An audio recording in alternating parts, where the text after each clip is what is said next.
Wissen wir, wer von uns vorne sitzt, um den reinzurufen und 5 Minuten zu zeigen? Also einfach wir? Okay, das heißt, wir setzen uns hier hin. Ja. Okay. Tanja? Ich suche hier, weil die vorhin mit den Umschlägen, Dankeskartenumschlägen, Wie viele sind jetzt noch voll? die irgendwo hinzulegen. Ich weiß nicht, wo die sind. Oh, ich glaube, okay. Ja, wir fangen um 10 Uhr an.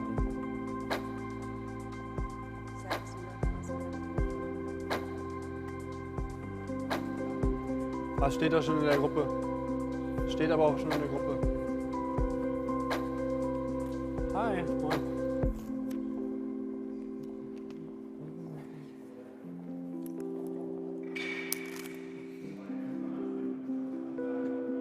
Yeah.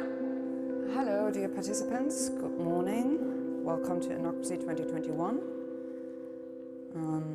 I hope this is not too early for you. Some people in Berlin might argue it's still night.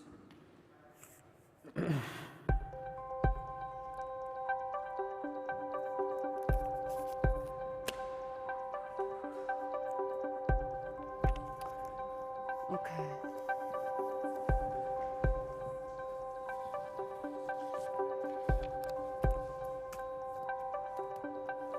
Paul, der Rest liegt da? Ja. Und die beiden hier.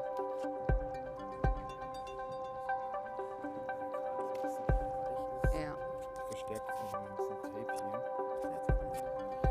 Neongelb von außen, ne? Neongelb von außen? Das, was du da reinhältst. Ach so, ja genau. Nee, ist nur von innen. So. Okay, danke schön. Super.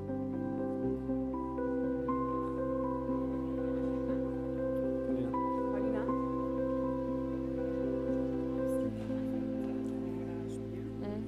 Und wenn das abgespielt ist, macht Jakob dir einmal Daumen hoch und dann geht's los. Okay, das heißt, wir gehen schon auf die Bühne und warten. Er timet Wenn wir das so, gehen. er guckt auf euch, weiß, wann es losgeht Okay. und spielt es dann ab, sodass es dann... Das klingt fantastisch. Genau, also du siehst ihn, der ist der Bildschirm, er macht den da und dann ist er weg. Klasse. Ja, damit kommen wir jetzt vor 30. Also 15, Ohne Jetzt kommen- Team.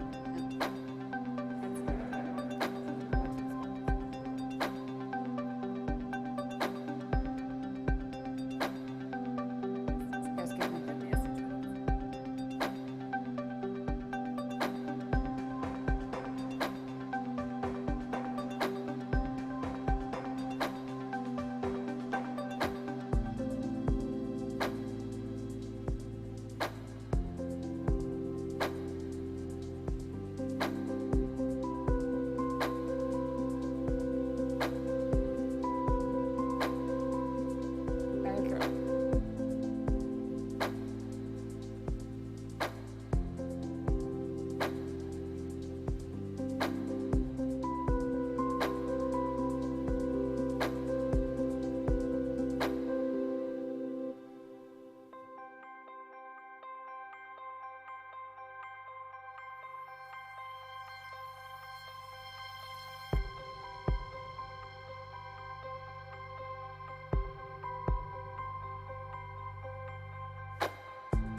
Jakob, do I get your thumbs up?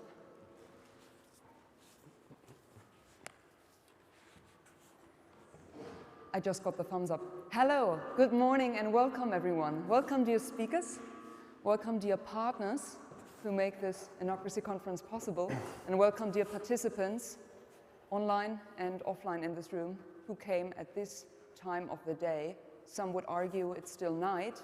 One of the participants who is in the room texted me a text message saying he would go to the Human Rights Court due to our schedule. So please excuse and props to you. Thank you for coming and being with us. I have a question to you, those who are in the room. Who of you believes that your children, and if you don't plan of having any, think of future generations, will be better off than yourself are today? Who of you thinks that your children or future generations will be better off than you are? If you agree they will be better off, please stand up. Or raise your arm, yes. 2. Wow, what a pessimistic crowd.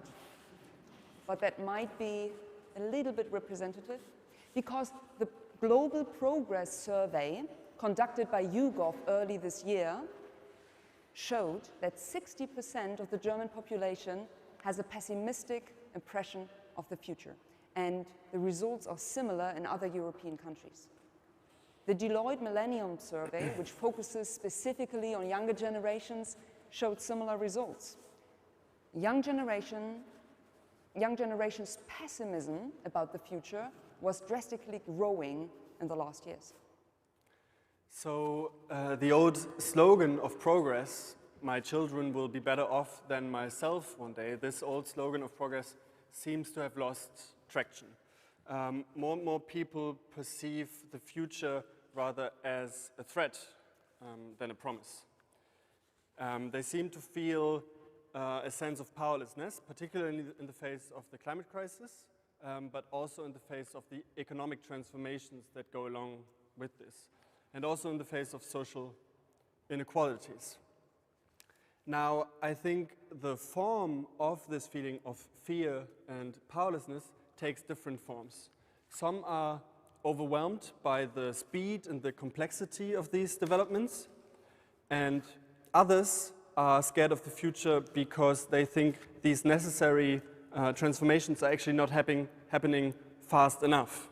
So what we are seeing is a simultaneity of a pressure for change on the one hand and a longing for continuity on the other. And it is unclear which of these forces will prevail. And our observation is that societies in liberal democracies seem to realize something now that they have already known for a long time, namely that progress is not linear. The future is completely open. Now, that's not necessarily bad news, because if the future were not open, there would be no room for individual freedom, no room for change. If, however, the future were entirely open and not predictable at all, this would sort of drown us in uncertainty and fear and overwhelm us. And this, I think, is where the critical task of democracy comes in. And this is where the strength of democracy comes in reconciling change and continuity. The task of democracy is to allow for control over the future without closing it, and at the same time to open up the future without making it uncontrollable. So to sort of strike a balance between openness and order. In our online opening yesterday, I think Jan Werner Müller, professor of Princeton, he put this quite well. He said the essential difference between authoritarian and democratic systems is that in authoritarian systems, the outcome is always predetermined, but the processes can change anytime from one day to the other. In democracies, it's exactly the other way around. We have certainty on the processes. They can change, of course, but democracy gives a certain frame in which we operate. But the outcome is open. It's up for debate. So in theory, democracy is very good at striking this balance between openness and order. In practice, however, it seems that this equilibrium is out of balance, especially in the face of this tremendous task of moving from a fossil fuel-based economy towards a carbon-neutral economy. We see that the future is ever more open and seems ever less controllable, especially through the frameworks of national democracies. So we think an answer to this can be more democracy. An answer to this can be democratization, to give more people more control over more parts of their lives. So not only the question of how can we include more people in the decision-making process of democracies, but also how can we expand these democratic decision-making processes to other levels of government, to other spheres of life. And this is particularly important in the times of transformation, because if not, all people have the chance to shape these transformations and to legitimize these transformations, they will not succeed. In other words, for the 2020s to become a decade of transformation, it also has to become a decade of democratization. And this day is dedicated to pursuing ways of how we can make this happen and how we can give more people more control over more parts of their lives. We have sorted the Innocracy conference for you into 3 content streams. Why, what, and who. Why democratize anyway? What should or could be democratized? And who has limited access to democratic processes yet? Besides debates, conversations, keynotes, you know them, lightning talks, toolbox sessions, etc., we have something special for you as well at Innocracy. There is an exhibition which we conducted together with Alfred Herrhausen Gesellschaft. The exhibition is called My Democratization. We asked 17 Europeans what they think about if they think about democratization. We took their quotes, gave the quotes to an artist, he drew pictures, and the results can be found in our back and in your back. The exhibition is on the back of the wall in this room, and we decided to put it on the wall of the stage as well so they can be seen. So feel free to move around in our breaks and to take a look at the quotes through the day. All right. I have one more question. Yes, go ahead. Sorry. One more question for those who are in the room. And this time, I will not let you get away with a hands up, but you have to stand up if the answer is yes. Who has already attended at a Innocracy conference? Please stand up. Great to see familiar faces. Wonderful. And a warm, warm welcome to you and to those who are here the first time. Wonderful.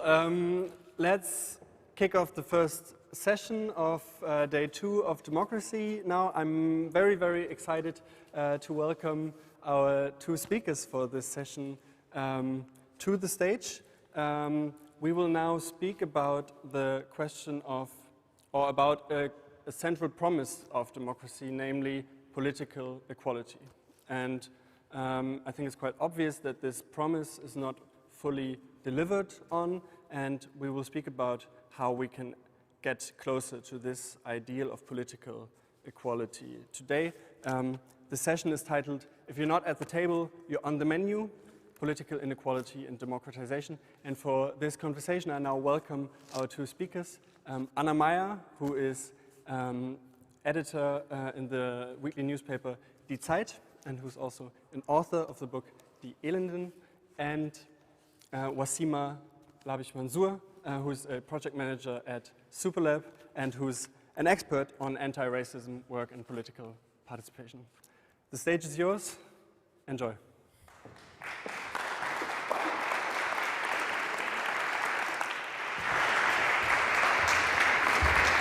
So rum, oder? Oder andersrum? Nee, das perfekt. Thank you so much. We're very, very excited to be here and to be speaking. What I was thinking about when I read the title of this panel that we're having was that essentially, to me, democratization or being a political person always consisted of having enough money to think freely. I grew up poor, which is what my book is about, and as a teenager, I was very into talking about climate change and thinking about how the world will get this done, but I didn't really think about my own political position. I didn't see my parents as the oppressed or anything. I didn't get that. And this is why today I'm always very pessimistic about talking about participation and democratization, because political equality to me equals equality of income, or at least approaching that. And what you said yesterday when we were at the table together was that we should think about all those people who are oppressed or poor in some way, and they already have their own tables. And we should look at those. And to me, this was actually something new, because what I always thought is that you're not getting a table when you're not getting any money, and you're not getting, I don't know, political thought. Yeah, I'm absolutely with you. It makes total sense. First of all, that we don't even talk that much about then class in Germany and how it affects, right? And then if I look into my biography, what radicalized or politicized me was in my teenage years as well, where I started to realize, okay, there are certain inequalities, and there are teachers who see me like that, and okay, I grew up with 5 brothers and 2 sisters, so with all of this prejudice that comes with having a big family, right, and having a visible so-called migration background or being of color. So it's interesting how many people start, how it's a privilege to not be politicized or to not become political, right? Because some people don't have that choice. And as you said, we had yesterday, for the ones who weren't there, we had a really nice Innocracy dinner and interesting debates and discussions on then the allegory of the table. And if we start with who creates the table, the so-called table, and who sits then at the table and decides, and if we look at it now when it comes to policies, to structural change, and to whatever, it is the ones who had better starting points and the ones who are already the privileged, and they decide on the bodies, literally, and lives of others. When it comes to women's rights, when we see the discussions on abortion rights, when it comes to headscarf wearing women in Germany being, for example, in Germany or in France, so on a European level, being allowed to become teachers or not. It's not us who decides for us, right? And then again, it's not us who decides on our class realities. Yeah, because when it comes to deciding the future, which is what Paul just said, which is what democracy is basically about, when you don't really have an outlook on the future, because you know your future is not shaped by you, it's always shaped by how society is, how you are perceived, maybe, then how are you going to be political? I think it would be even frustrating for some people to be more political, because to look at society, to see yourself from the outside, you would have to accept that your life is a shit, and that like you are oppressed, you are poor, and you're not going to change that in this lifetime. And this is really frustrating, and it makes me really pessimistic, but at the same time, there's an easy solution to that, which is workers' rights and making poverty go away. It's what I think, at least, because we're talking about classism a lot now in Germany, and how we have to accept people as part of their class, and how we shouldn't talk badly about taxi drivers. But at the same time, I think that classism and the critique of classism is very different to critiques of other isms, because in the end, we can't deconstruct class, but we can just make classes go away by redistributing wealth. Yeah, I totally agree with you. I would even suggest that it would make, like, there's this buzzword, but it's a really interesting and really important concept of intersectionality. So if we look at class, or if we look at the realities of one person or one individual in the European context, or in the German context, or whatsoever, to see that someone can be affected by classism, by racism, by sexism, by transphobia, by right? By all of these isms. And I think for our analysis and for creating solidarities between these different marginalized groups, we need to accept that one can be affected by many. And of course, then to build alliances, because when we look at the civil society or civil societies, even if we again speak about in plurals, how can we bring all of these fighting groups who fight for the rights and who are as radical as they can be to hope that there is a better chance for us in the futures, or there can be better futures.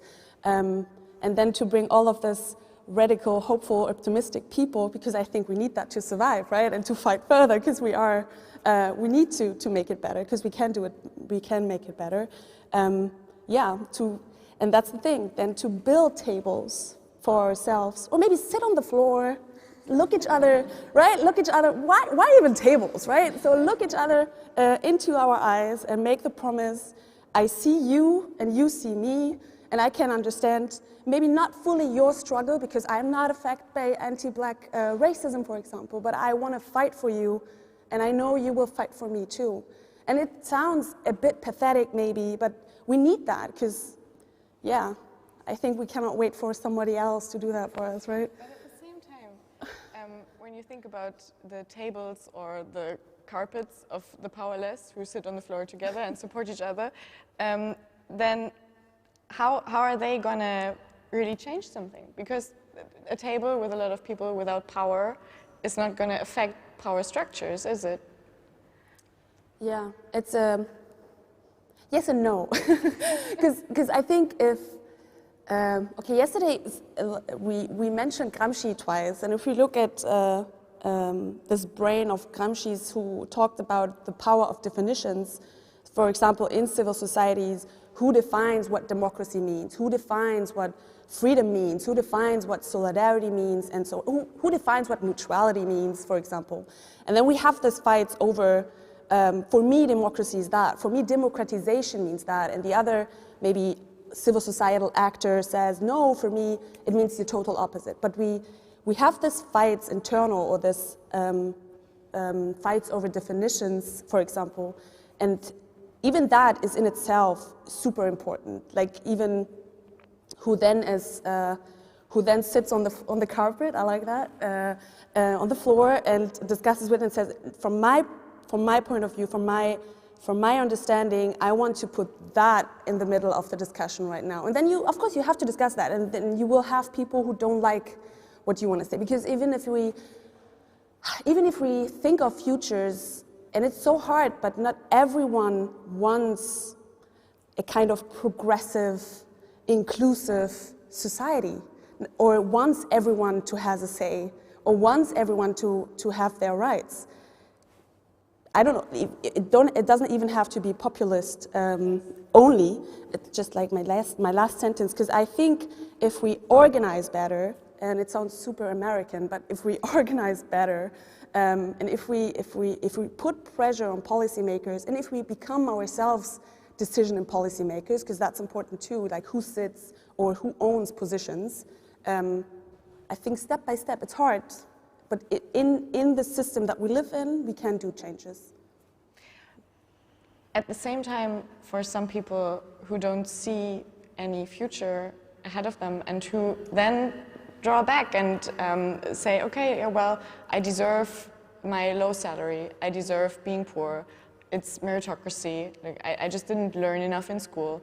I think that you don't really, like, can you really get to those people by political participation programs, or don't you just have to change their lives without asking them, which is super paternalistic, yeah. But at the same time, when you don't have the words, when you don't have a way to describe the society around you as something that oppresses you, as something that is harming you, because all the sentences that you know lead you to knowing, oh well, it's just my life. Then how are you ever going to be political? Like I don't know when people take the step. And maybe it's our responsibility as journalists to find the words and to redefine how we speak about society, but on a social, on a psychological level, I think it's really hard.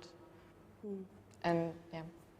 I like how we became the bad and the good cop, pessimistic, more optimistic part of this discussion. Sorry. No. It's You can be a little bad if you want to later.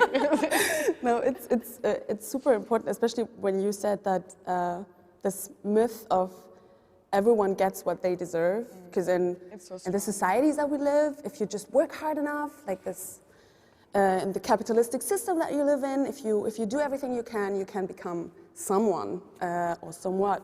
And yeah, I think it's then we come to class, as you said, and it's, I want to underline that to deconstruct also these myths of it's not that everyone has the same starting points or the same chances because doors are closed even before you could imagine those doors being open, or you don't even have it on your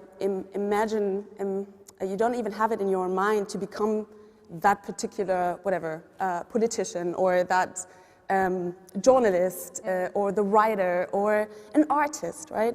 And I think for me personally, and when I look again into my own biography, this kind of contexts, I had the incredible privilege to enter safer spaces of youth work, organized youth work, where I had role models who showed me, okay, their parents weren't either academics, they grew up in kind of harder circumstances, but they became a lawyer or they became this incredible artist whatsoever. And for me, it was like, wow, okay, like 10-year-old Ouassima was, oh my God, you are real, like, you know, and you are a lawyer? This cannot be possible. Which is great, but yeah. Isn't that just the wrong thing?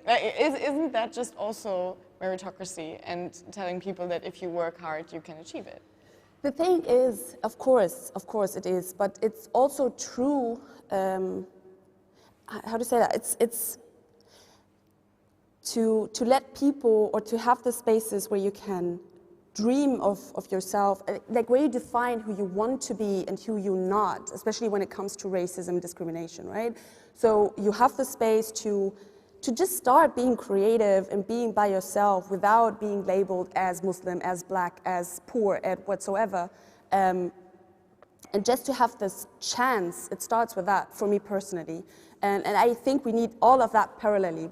We need a good and organized voluntary work. We need good and organized civil societies who put pressure on policy and decision makers. And of course, we need structural changes on policies. So when it comes to, I don't know, who has the chance to study, and then we have the data that shows your background determines your chances and probability to become a student and stuff like that, to work on that and then to make changes step by step. For me, it's all of them parallelly. It's not one thing is more important than the other.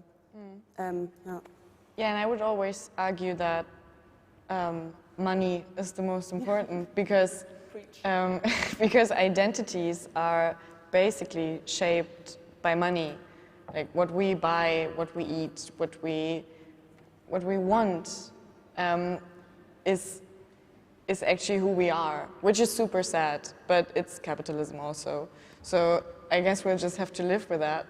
And sometimes when I hear people talk about political participation, I feel like they forget that, because most people who talk about democratic participation, they have money.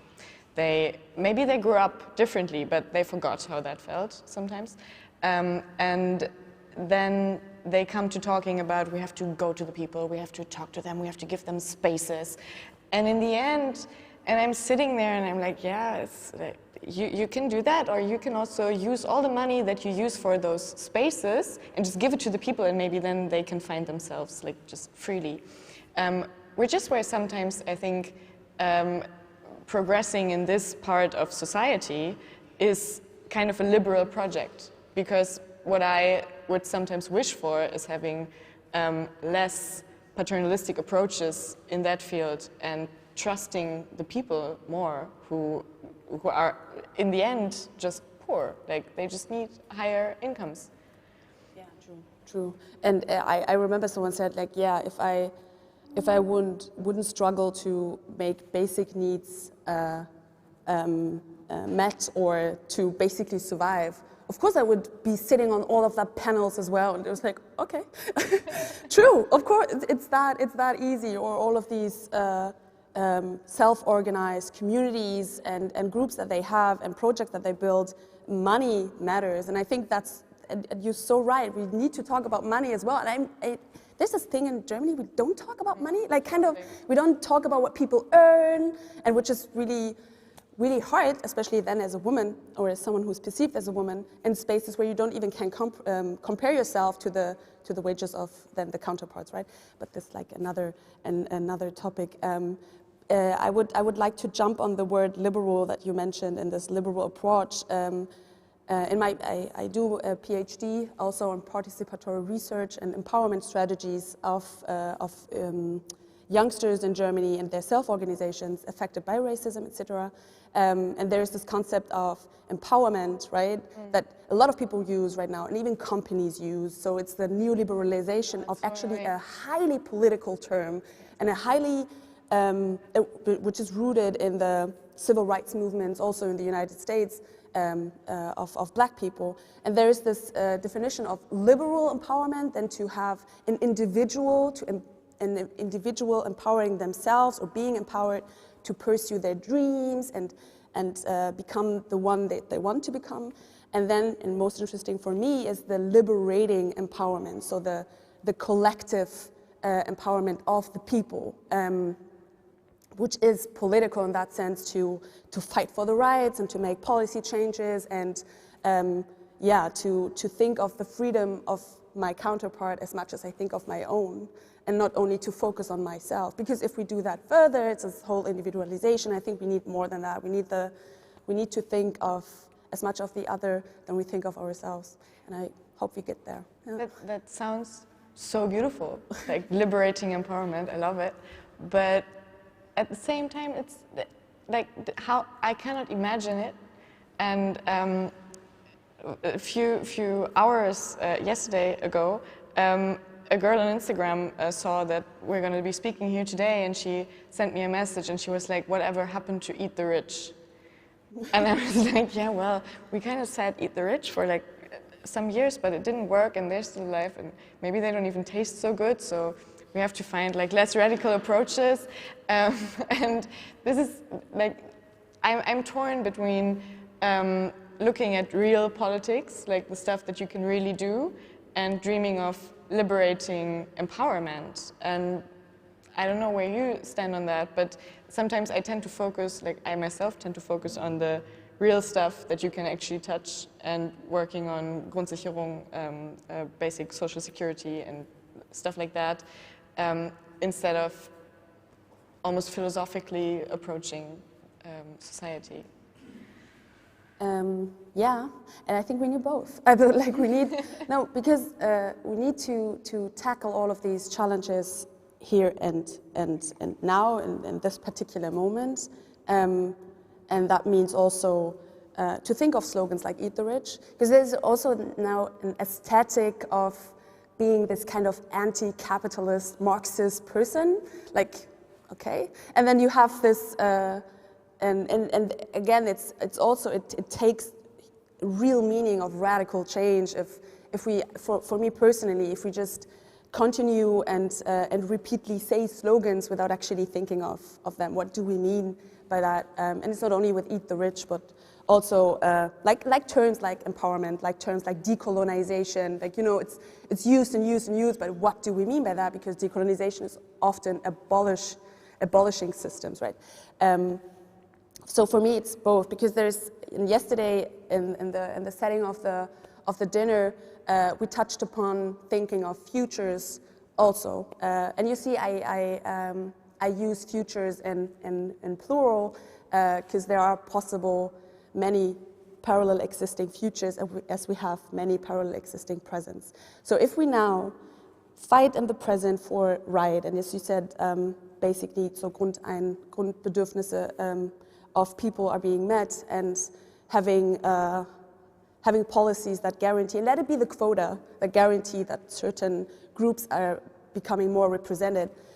We are fighting and fighting and fighting, which is good and which is needed. But we need also the spaces to imagine the futures that we are fighting for. Because, you know, we are busy with the fights now, but for what? Like, in the sense of, let us imagine, and I know it sounds again really pathetic, but it's so important to think of where do we want to be in 2070. And if people don't do that who are already marginalized in the present, the marginalization is just transferring and translating into the futures again. If they're not the ones who imagine their own futures, somebody else is doing that. And I quote for quote again, a really interesting person, Inayatullah is his name, a critical futures thinker, who says if we don't start decolonizing our futures, someone else is going to colonize it. So there are already people thinking of, hey, where do we want to be in 50 years? But what is about you? Where do you see the society in 50 years? And of course, therefore, you need now the capacity to be that creative and that, and to imagine this possible, and also being so radical to be hopeful that this is possible, right? So we need both again, or everything. Probably do. Yeah. It's kind of sad because this thinking into the future, thinking out of the box, thinking about renewing a system, it really scares people because they are at ease with the narratives that we already have, you know? When you feel at home in that narrative and somebody presents a new one to you, that's so hard. I noticed this in my book. I wrote about how we shape our own life, like how life happens to us. And I said, in the end, you're just lucky. Like, you're lucky you entered a safe space where you could find your identity and your talents. And I was just lucky that at the right time somebody said to me, oh, why don't you apply here? Why don't you do that? And to many people, this idea that deconstructs everything they thought they worked for, or they had, or they were talented at, that made them really, really angry. And that was also super depressing to me, because I thought, oh well, like, you can reshape narratives as much as you want, and you can even reshape narratives that actually make people, what I thought, more free and happier, because they know, like, it's not my fault that I have a low salary, it's not my fault that I failed at some point in my life, it's just like life. But it doesn't really help. And so reshaping the future, or thinking about new futures, how do we think of narratives that don't disturb people in their most inner home? Yeah. You know what I mean? Yeah, I do. Yeah. I don't have an answer to that, you know? It's just, yeah. And maybe it's just about security, like about a society that tells you, we will like hold you somehow, we're here. But that sounds pathetic again. In the end, everyone's always sounding pathetic talking about this, right? Yeah, but maybe that's also because we are so used to, and it's so important to talk about the problems, right, and the challenges, and to define them, and to have a common ground. What are we talking about? It's maybe then the revolutionary act, as it's, for example, for people who are affected by racism and discrimination, to do radical self-care as a revolutionary act. It's then maybe for us who are working in fields with people and for the people, hopefully all of us are doing kind of these kind of things, where we need to have, I mean, if we stay that pessimistic, and which I understand, because life is super hard, right? And reality is, but it is, especially, it's harder for some people than for the others. And it's easier for them who have everything to talk about, be positive, right?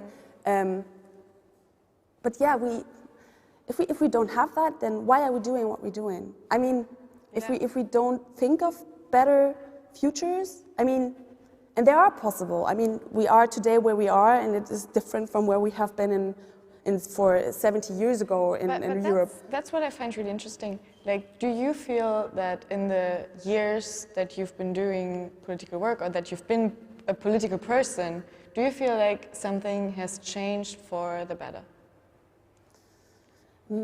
Yes and no, but yes.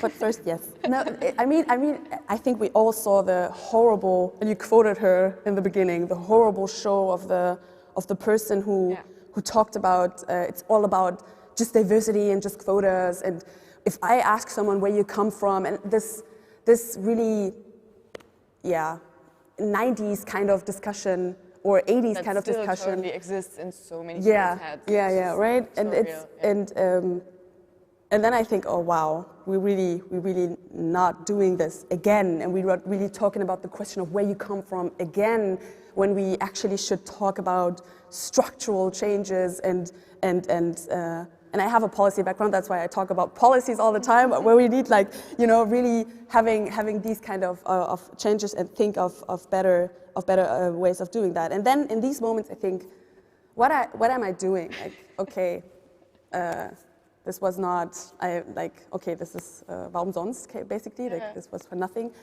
And then I see, when I work with young people and when I compare it to the realities 15 years ago, I see that things changed. Like them, for example, young Muslim women, and on the intersection of young being young, black and Muslim, being young Roma and Muslim and stuff, and a woman or defining themselves as a woman, then I see how self-confident they are in who they are, with what I wasn't when I was 15 or 14.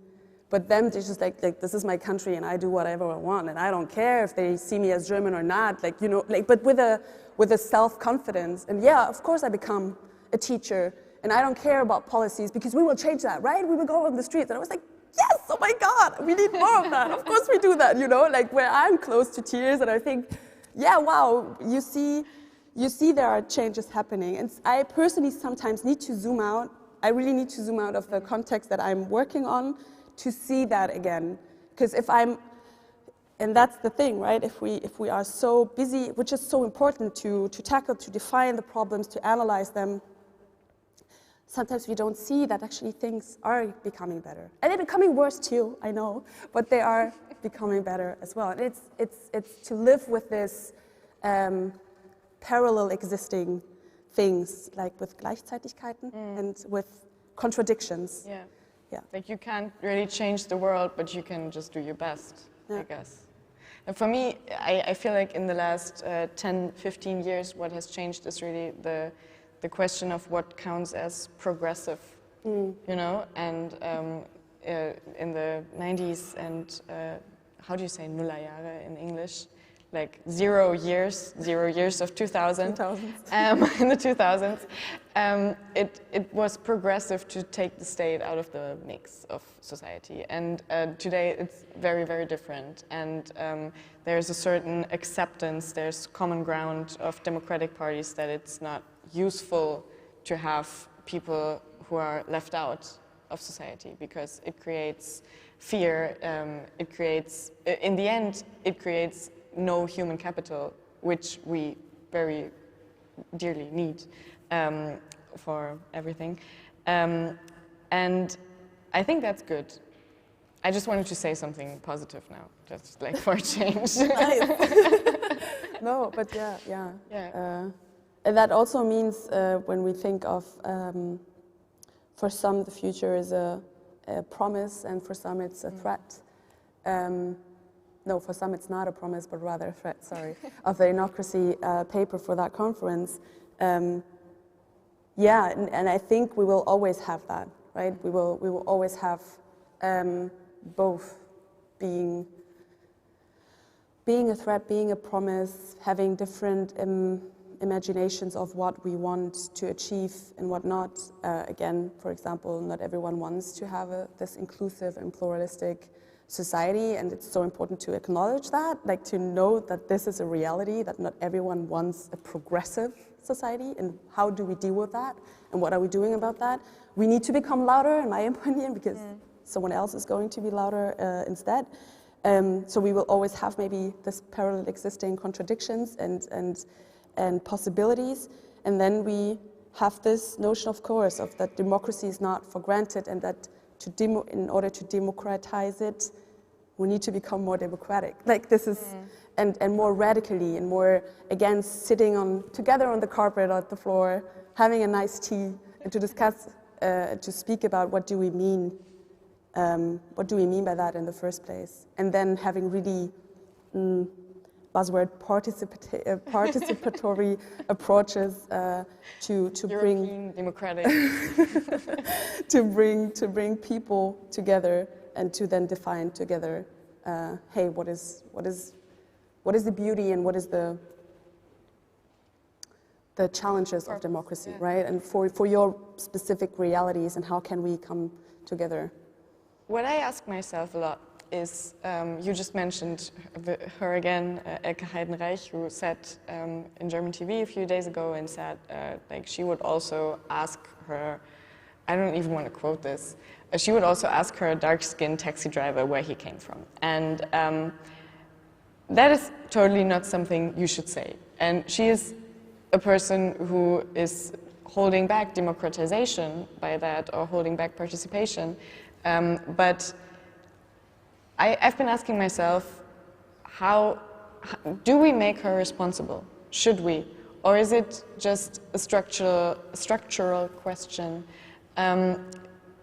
Is there, I mean, there's obviously people profiting from other people being oppressed, but are they doing that on purpose? Would they act differently if they educated themselves? And I just haven't made my mind up about that yet, because of course, when, for example, Hartz IV was created, there were people who directly profited from that, because they got like very, very low wage workers, and yes. But I mean, does every one of those people who profited from Hartz IV, of the reforms of the Schröder era, did they really do that on purpose? I don't think so. And so I just have a hard time being super, super angry with that woman, because she's just a reflection of structures and of like the shit that is still there. Yeah, and even if it's an interesting thought, sorry. Even if we think that they didn't know, by now they would know. And if you're rich, and if you're only in your, like, or if you're really well off and you're only in your bubble, that means you need to be super ignorant, like super ignorant, to not see that there are poor people, right? And that there are people who are not that well off. And then we have this so-called self-made millionaires over there who said, I did everything on myself. And then you look into their biographies and you see, oh wow, this was a nice capital that you had there from your daddy, or this is this knowledge that you had, like this social capital, the financial capital, the cultural capital, like all of that you had, which was laid for you, finished, just for you to take it and make something out of that. This is not self-made. And then, of course, to have this awareness of how systems work and what determines what. I think it's hard work to really, of course, to reflect that and to reflect one's own privileges. But I think we get there because people like Elke Heidenreich are only that triggered, like super triggered. Like she was angry, right, when she was talking about this green politician who wrote something with 13 and 14, which was problematic, and she said sorry for that and stuff, but still it was problematic. But people like her, like Elke Heidenreich, are triggered by now by people of color, by women of color entering the spaces, and that's why we have the same situation, like in the German context, with Emilia Ruhig and the North Face. It's about outdoor sports, and Emilia Ruick spoke about racism in outdoor sports and how not everyone is doing these kind of sports, and I can absolutely support that argument because not everything is safe for everyone. And people get mad crazy because, you know, like with this, and I think although it's hard and racism extremely affects your mental health and your realities, the only good thing about the situation shows people get triggered because, you know, the stage is entered by other people and not by only the ones who look like them, not only by white men, by white women and whatsoever, but by by queer people, by trans people, by visible black people, by Muslim people, you know, and it shakes them. So maybe we do something right, you know? Yes, definitely. And at the same time, I'm trying to have sort of an end statement here. We're doing something right and something is shifting and she's totally triggered, which is actually nice, but she's also still totally powerful. Yeah. And I think this is a question that we all need to be asking ourselves, like how do we deal with those people who still think thoughts and hold power and can shape narratives in society? Do we approach them with like love and respect and, oh well, you don't know better? Or do we go into a discussion, what do you actually do? And I think this is like a super hard question. You started with distributing money and wealth, and I would add distributing power to that too. Yeah. Thank you. Thank you, guys.